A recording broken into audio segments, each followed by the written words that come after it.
Hello everyone and welcome to another video. इस video में हम 8051 की मेमोरी पे थोड़ा डिस्कशन करेंगे। नाउ वी ऑल नो 805 में हमारे पास 128 बाइट का रैम है और इंटरनली एक 4 किलोबाइट का ऑन चिप रोम है, ओके, जिसमें हम अपना कोड्स या प्रोग्राम को स्टोर कर सकते हैं। ओके, सो बेसिकली इन 8051 मेमोरीज को हम दो टाइप्स की मेमोरीज में क्लासीफाई करते हैं। पहला है आपका डेटा मेमोरी और दूसरा है प्रोग्राम या कोड मेमोरी। ओके, सो डेटा मेमोरी वो मेमोरी है जिसमें हम एग्जीक्यूशन के दौरान यूज होने वाले या काम आने वाले डेटा को स्टोर करते हैं। प्रोग्राम या कोड मेमोरी में आपके 8051 में एग्जीक्यूट होने वाले प्रोग्राम या कोड को स्टोर किया जाता है। ओके, जनरली डेटा मेमोरी आपका जो है इट कैन बी रोम और it can be RAM.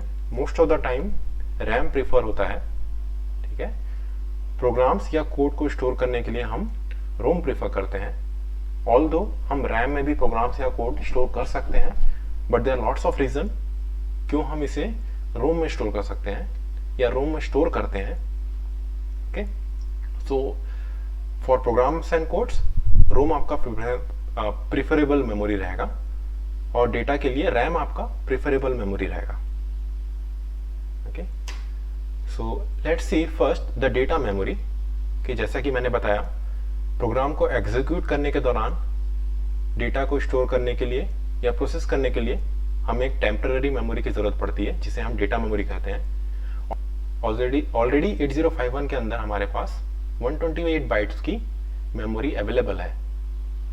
Okay, but in case अगर आपको यह 128 बाइट्स कम लगे या फिर यू नीड मोर मेमोरी, ठीक है, then what you will do, आप एक्सटर्नल मेमोरी को यूज कर सकते हैं। ओके, सो लेट्स से हम यहां पर एक रैम यूज कर रहे हैं, है ना, डेटा मेमोरी के तौर पे। ओके, सिंस हमारे पास 8051 में 16 एड्रेसेस लाइन है, A15 to A0, so because of that हम यहाँ पर 64 KB का रैम इंटरफेस करा सकते हैं maximum externally. Okay, so 128 byte internal RAM and 64 kilobyte external RAM. Okay, यहाँ मैंने रैम लिया है, आप चाहे तो यहाँ पर रोम भी यूज कर सकते हैं, पर जैसा कि मैंने बताया RAM is a preferable data memory type. Second memory है आपकी कोड मेमोरी या प्रोग्राम मेमोरी, ठीक है। नाउ यहां पर आपके पास दो सिचुएशंस हैं टू यूज रोम। पहला ये कि जब आपका ईए पिन ग्राउंडेड हो। ओके, नाउ अगेन हमारे पास रोम के लिए भी क्या है, 16 एड्रेसेस लाइंस हैं और बिकॉज ऑफ दैट हम यहां पर भी मैक्सिमम 64 KB की मेमोरी ही इंटरफेस कर सकते हैं। बट हमारे पास यहां पर दो सिचुएशन बनती हैं बिकॉज ऑफ ईए पिन, ठीक है। अगर ईए पिन आपका ग्राउंड है, इसका मतलब है 8051 सारी की सारी कोड मेमोरी एक्सटर्नल मेमोरी से एक्सेस करने वाला है। ओके, इन दैट केस आपका 8051 इंटरनल मेमोरी को यूज नहीं करेगा। अगर आपका ईए पिन 5 वोल्ट या VCC से कनेक्टेड है, इन दैट केस आपका इंटरनल 4 किलोबाइट रोम जो है, जिसे हम ऑन चिप रोम भी कहते हैं, वह पहले यूज होगा। That means initial addresses will belong to this internal ROM, बाकी के बचे हुए एड्रेसेस जो हैं या मेमोरी है उसे वो एक्सटर्नल मेमोरी से एक्सेस करेगा। Okay, so when EA is ground सारा का सारा मेमोरी बाहर के रोम से आने वाला है। When EA is sorry, this is not ground, this is VCC, ठीक है, इसे इग्नोर करिएगा, दिस इज VCC। तो ईए अगर आपका 5 वोल्ट है, in that case first 4 kilobyte वह इंटरनली एक्सेस करेगा, बाकी के वजह 60 किलोबाइट एक्सटर्नल मेमोरी से आने वाला है। Okay, so this is how आपका डेटा मेमोरी और कोड मेमोरी इंटरफेस होता है। ओके, एक आउटलाइन है ओके मेमोरी इंटरफेसिंग का। नाउ एक क्वेश्चन आपके दिमाग में आना चाहिए। ओके, ऑल्दो हमारे पास 16 एड्रेसेस लाइन्स है, ठीक है, और ये 16 एड्रेसेस लाइन डेटा मेमोरी और कोड मेमोरी दोनों को एक्सेस करने के लिए यूज हो रहा है। Okay, then how 8051 will differentiate between data memory and code memory. ठीक है, हम यहां पर सेम एड्रेस लाइन यूज कर रहे हैं दोनों मेमोरी को इंटरफेस करने के लिए, है ना। कैसे हम दोनों को डिफरेंशिएट करेंगे? ठीक है, now the answer lies in this PSEN pin. ठीक है, जो आपका PSEN पिन है 8051, okay, this actually differentiate code memory and data memory. यह PSEN सिग्नल ही आपको क्या करता है, कोड और डेटा मेमोरी को डिफरेंशिएट करता है। जब भी 8051 कोड या प्रोग्राम एक्सेस करता है from external memory, it actually activate PSEN pin. Okay, ये एक्चुअली PSEN बार है। ओके, सो जब भी 8051 कोड मेमोरी को एक्सेस कर रहा है, आपका PSEN बार सिग्नल लो हो जाता है, विच टेल्स के 8051 अभी कोड एक्सेस कर रहा है, ना कि data. Okay, in case of data memory आपका PSEN बार हाई रहेगा, हमेशा डीएक्टिवेटेड रहेगा। Okay, so this is the pin PSEN which actually differentiate between code memory and data memory. ठीक, so overall we can interface 64 kilobyte of data memory as well as 64 kilobyte of program memory with 8051. Okay, so this is the interfacing diagram. Okay, so this is an example of an interfacing of 8031 with ROM and with data memory and program memory. Okay, यहाँ पर आपका 8031 है, ध्यान दीजिएगा, not 8051. Now the only difference between 8031 and 51 is that 8031 में internal ROM present नहीं रहता। ठीक है, 8051 में हमारे पास 4 KB का ROM है, 8031 में कोई ROM नहीं है। अदर देन दैट, इसके अलावा बाकी सारी चीजें 8031 और 8051 में सिमिलर है। ओके, एंड सिंस 8031 में कोई भी इंटरनल मेमोरी नहीं है, आपका EA क्या है, सीधा ग्राउंडेड है, that means everything will be coming from the external memory. आपका प्रोग्राम क्या है, एक्सटर्नल मेमोरी से आने वाला है। ओके, नाउ यहां पर इन्होंने डेटा मेमोरी को भी रोम लिया हुआ है और प्रोग्राम को रोम लिया हुआ है। ठीक है, दोनों 8 किलोबाइट्स की मेमोरी है। ओके, यहां पर क्रॉस 8 यह डिनोट कर रहा है कि हर एक लोकेशन में 8 बिट का डेटा है। 8 bit means 1 byte. Okay, so cross 8 को हटा के आप बाइट लिख सकते हैं। ओके, दोनों सेम चीजें हैं। Okay, so this interfacing diagram है ना, हम ये पहले भी देख चुके हैं 8085 में, है ना, जब हमने वहां पर मेमोरी इंटरफेस किया था। ओके, सो मेमोरी इंटरफेस में सबसे पहले हमें यह देखना पड़ता है कि नंबर ऑफ एड्रेस लाइन हमें यहां पर कितनी यूज होंगी, है ना, यहां पर कितनी एड्रेस लाइन हम यूज करने वाले हैं। ठीक है, सो सिंस 8 KB का मेमोरी है, दैट मीन्स 2 की पावर 13, यानी कि A0 से A12 लाइन आपका यूज हो रहा है फॉर एड्रेसिंग। बाकी के एड्रेस लाइन जो यूज नहीं हो रहे हैं उसे हम चिप सिलेक्शन के लिए यूज करेंगे। ओके, ये हम देख चुके हैं पार्शियल एड्रेसिंग, एब्सोल्यूट एड्रेसिंग, है ना, हम कैसे करते हैं। फाइन, नेक्स्ट यहां पर अगर आप देखेंगे प्रोग्राम रोम को, यहां पर जो चिप इनेबल और आउटपुट इनेबल पिन है, both are actually connected with PSEN signal. ठीक है, वहीं रोम या डेटा मेमोरी का जो आपका चिप सेलेक्ट है वो आपका एड्रेस डिकोडिंग पिन से कनेक्टेड है और आउटपुट इनेबल आपका RD बार से। ठीक है, नाउ PSEN जनरली प्रोग्राम रोम के या प्रोग्राम मेमोरी के आउटपुट इनेबल पिन से कनेक्टेड रहता है। ठीक है, आउटपुट इनेबल वो पिन है जिसपे अगर मैं लो दूंगा सो रोम आपका आउटपुट को लैच करेगा इन द डेटा पिन। ठीक है, जब तक आप आउटपुट इनेबल नहीं करेंगे आप रोम या मेमोरी से डेटा एक्सेस नहीं कर सकते। ठीक है, ओके। नाउ इन्होंने आउटपुट इनेबल और सीयू को शॉर्ट कर दिया है। ऐसा ही इन्होंने इसलिए किया है बिकॉज यहां पर एक सिंगल प्रोग्राम मेमोरी का चिप है।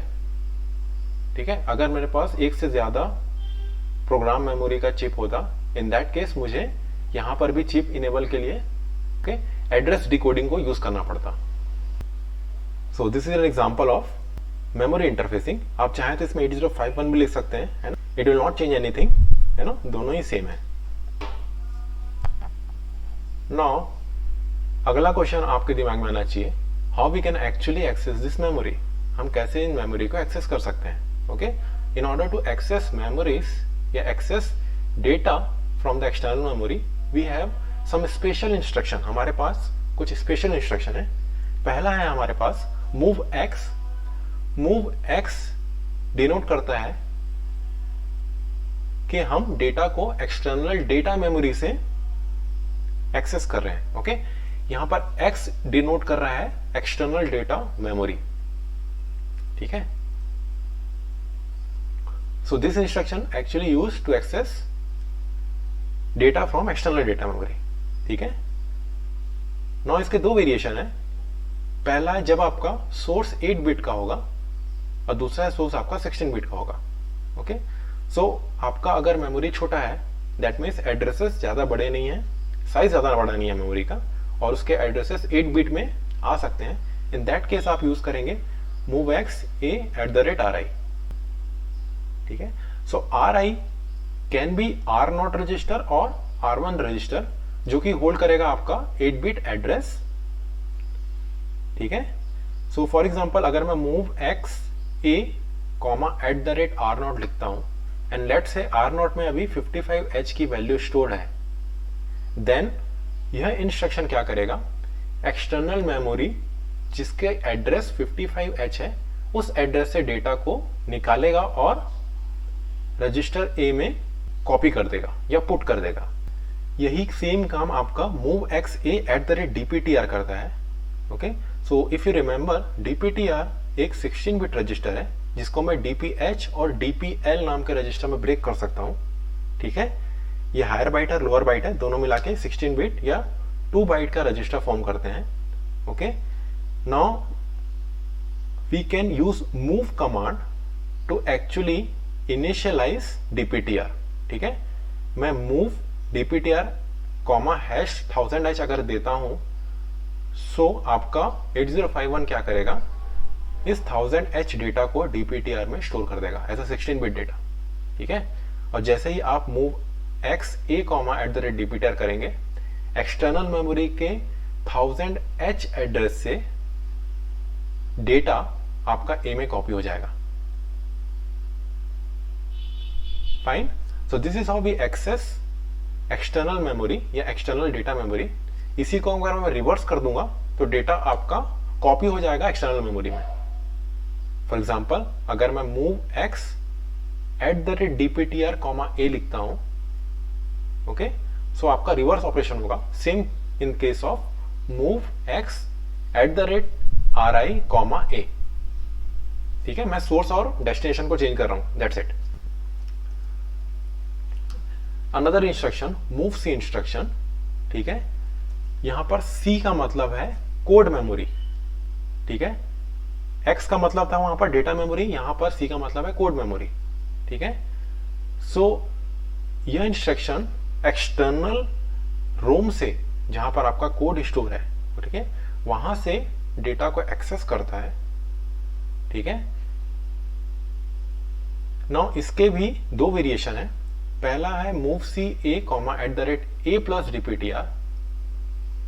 ठीक है, इसका यह मतलब है A में जो कंटेंट है और DPTR में जो कंटेंट है दोनों को ऐड करके जो वैल्यू मिलेगी वह वैल्यू एक्सटर्नल मेमोरी के एड्रेस को डिनोट करेगी और उस एड्रेस से डेटा आके A में स्टोर हो जाएगा। ठीक है, DPTR प्लस A ये दोनों मिलके मेमोरी के एड्रेस फॉर्म करेंगे। ठीक है, इसका सेकंड वेरिएशन है विथ प्रोग्राम काउंटर। ठीक है, यानी कि प्रोग्राम काउंटर की जो वैल्यू है प्लस ए में जो वैल्यू है, दोनों ऐड करके जो वैल्यू मिलेगी वह एड्रेस होगी उस मेमोरी की या उस एक्सटर्नल प्रोग्राम मेमोरी की जहां से डेटा ए में कॉपी हो जाएगा। ठीक है, ओके। नाउ यहां पर आपका सोर्स और डेस्टिनेशन इंटरचेंज नहीं होगा, जैसे कि मैंने मूव एक्स में बताया था। एंड बिकॉज हम प्रोग्राम मेमोरी को चेंज नहीं कर सकते वाइल एग्जीक्यूशन। ठीक है, program memory should be static memory. ठीक है, so this are the two instruction जिससे हम एक्सटर्नल मेमोरी को एक्सेस करते हैं।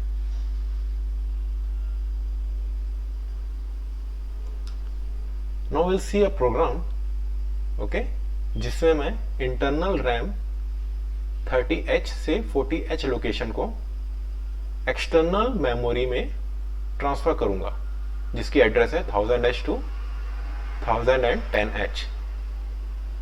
Okay, so what I am doing, मैं इंटरनल डेटा को एक्सटर्नल डेटा में कॉपी कर रहा हूं। Okay, now the first question that should arise in your mind, यह कौन सी मेमोरी है? ओके, डेटा मेमोरी है या कोड मेमोरी है? And obviously this is a data memory, क्योंकि हम कोड मेमोरी में डेटा को नहीं लिख सकते, ठीक है, प्रोग्राम के दौरान। सो यहां पर कुछ चीजें हैं। पहली है आपका लोकेशंस, 30H एंड 40H दोनों को इंक्लूड करके मेरे पास टोटल 11H का लोकेशन है। ठीक है, दैट मीन्स टोटल 17 लोकेशन है in decimal. Fine, so in location को एक्सेस करने के लिए what I will do, I will first create a counter. Let's say मैं बी रजिस्टर में काउंटर क्रिएट कर रहा हूं। ओके, सो B register will act as a counter, जो काउंट करेगा कितने लोकेशन अभी फिनिश हो चुके हैं। नाउ मुझे यहां पर ये पता लगाना है कि सोर्स क्या है। सोर्स मेरा 30H से 40H है। ओके, सो सोर्स का एड्रेस क्या है? 8 बिट एड्रेस है। डेस्टिनेशन मेरे पास 1000H से 1010H है and this is a 16 bit destination. ठीक है, एंड इन सब को कवर अप करने के लिए मुझे एक लूप की जरूरत है। Okay, so something like this is happening, है ना। स्ट्रेट अवे आपका डेटा कॉपी हो रहा है सीरियली 30H से 1000H, देन 31H से 1001H and similarly till last data. Okay, 40H से 1010H। Okay, now let's see हम कैसे इस प्रोग्राम को कर सकते हैं। इस प्रोग्राम को एग्जीक्यूट करने के लिए फिर से मैं किल म्यू विजन सिमुलेटर या डीबगर को यूज करने वाला हूं। सो this is my mu vision. मैं एक नया प्रोजेक्ट क्रिएट करूंगा, new mu vision project. Okay, इसे मैं कोई भी डेस्टिनेशन दे सकता हूं। लेट्स से मैं यहां पर एक और फोल्डर क्रिएट कर लेता हूं, 8051 अंडरस्कोर मेमोरी। ठीक है, यहां पर मेरा प्रोजेक्ट रहने वाला है 8051 MORY सेव। ठीक है, सो मैंने सेव कर लिया है। नाउ यहाँ पर टारगेट डिवाइस पूछ रहा है, फिर से मैं वही डिवाइस यूज करूंगा 8089 जो हमारे पास अवेलेबल है, C51। इसे मैं ओके कर देता हूं। Again it is asking for a startup file, मैं इसे नो कर दूंगा। ठीक है, और आपका प्रोजेक्ट क्रिएट हो गया है। मैं सोर्स ग्रुप पे राइट क्लिक करूंगा एंड ऐड न्यू आइटम पे सेलेक्ट करूंगा। Again I want an ESM file. ठीक है, ESM फाइल डॉट A51। इसका नाम मैं दे सकता हूं लेट से मेन अगेन। ठीक है, इसे मैं ऐड कर देता हूं मेन डॉट ASM। सो यहां पर मेरा मेन फाइल ऐड हो गया है, it is a blank file. Now this is the code, ठीक है, जिससे मैं डेटा ट्रांसफर करने वाला हूं फ्रॉम 30H से 40H। ओके, नाउ सबसे पहले मैं ओरिजिन या एड्रेस सेट करूंगा जहां से मेरा प्रोग्राम शुरू होने वाला है। ओके, नेक्स्ट मैंने एक काउंटर इनिशियलाइज किया है R7। ठीक है, R7 रजिस्टर को मैं काउंटर इनिशियलाइज कर रहा हूँ 10H से। ओके, 10H डेटा मेरे पास है। R0 में मैं इनिशियल एड्रेस देने वाला हूँ। इनिशियल एड्रेस क्या था मेरा? 30H। ठीक है, so R0 is actually acting as a pointer. ये पॉइंटर की तरह काम कर रहा है ना। It is only storing the address, not data. ठीक है, नेक्स्ट मैंने DPTR को इनिशियलाइज किया है 1000H से, बिकॉज DPTR हमारा डेस्टिनेशन का एड्रेस होल्ड करने वाला है, जो कि है मेरे पास 1000H। ओके, फिर मैंने मूव कमांड यूज करके @R0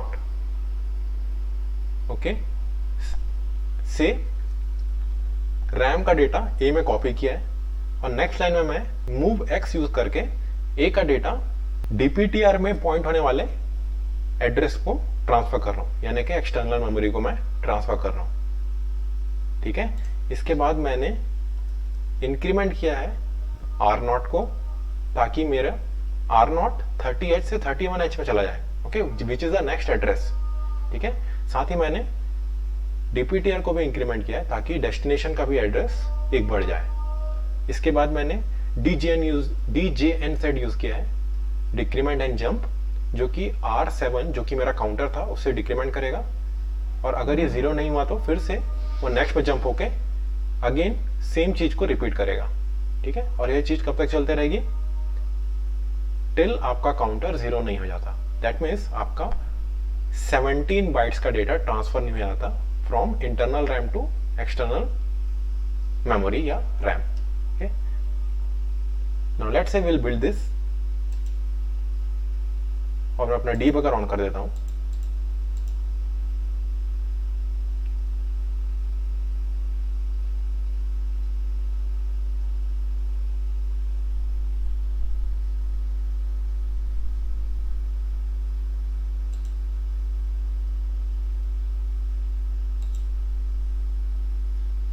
तो दिस इज अ डीबगर। ठीक है, नाउ सबसे पहले मैं मेमोरी पे कॉन्सेंट्रेट करूंगा। मेमोरी को मैं 30H पे सेट कर देता हूं। ओके, सो 30H से मेरी मेमोरी शुरू हो गई। Now I will give some data in this memory, जैसे कि 21 लेट से, कोई भी रैंडम डेटा मैं नेक्स्ट बाइट में सेट कर देता हूं।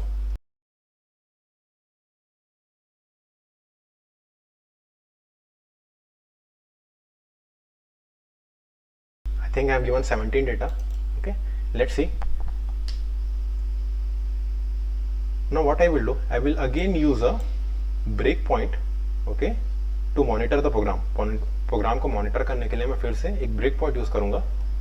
लेट्स से मैं लाइन नंबर 11 में ब्रेक पॉइंट को ऑन कर देता हूं। ठीक है, और अब मैं फ्री रन करूंगा। ओके, जैसे मैं इसे क्लिक करूंगा आपका प्रोग्राम ब्रेक पॉइंट पे आके सेट हो गया।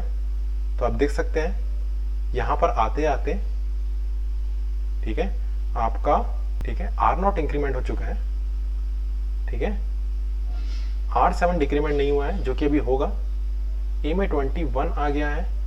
ठीक है, जैसे कि आना चाहिए था 21H, और DPTR आपका इंक्रीमेंट हो चुका है। ठीक है, now this is the internal RAM. मैं चाहता हूं एक्सटर्नल रैम को भी मैं मॉनिटर करूं। इसको करने के लिए आप पहले व्यू में जाएंगे। व्यू में जाके मेमोरी विंडो में से सेकंड मेमोरी 2 को भी एक्टिवेट करेंगे, है ना। देखिएगा अभी मेमोरी 1 एक्टिवेटेड है, जिससे मैं इंटरनल रोम देख रहा हूँ। मैं मेमोरी 2 को सेट करूंगा, और जैसे ही सेट करूंगा आप देख सकते हैं यहाँ पर C 1000H आ गया। इसे आप रीराइट करिए with X denotes for external data memory, colon लगा के एड्रेस, मेरा एड्रेस क्या था 1000H, और आप देख सकते हैं 1000H जो पहला लोकेशन है वहां पर भी 21 आ गया है। ठीक है, again what I will do, मैं फिर से रन करूंगा और प्रोग्राम फिर से उसी लाइन पे रुक जाएगा because of the break point. Okay, jump होके वो 7 में जाएगा, उसके बाद फिर से आके 11 पर रुक जाएगा। Now you can see the second data 23 in memory 2। Memory 2 क्या है आपका? एक्सटर्नल मेमोरी है X। अगर मैं मेमोरी 1 सेलेक्ट करता हूँ, you can see 23 is the second memory, और फिर से मैं इसे रन कराता हूं। Okay, so again 23 should be get copied, जो कि हो चुका है। ठीक है, सो फिर से आप रन कराइए। देन नेक्स्ट डेटा आ गया 13, 77, 7, 78, 4, and so on,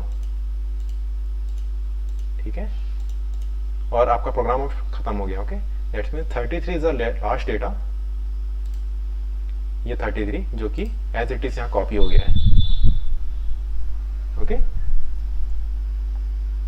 so this is how we actually access the external RAM, है ना, ऐसा ही हम एक्सटर्नल रैम एक्सेस करते हैं using DPTR। Okay, so I hope this is clear. In the next video हम लोग कुछ और इंटरफेसिंग देखेंगे with 8051। Okay, thank you for watching this video.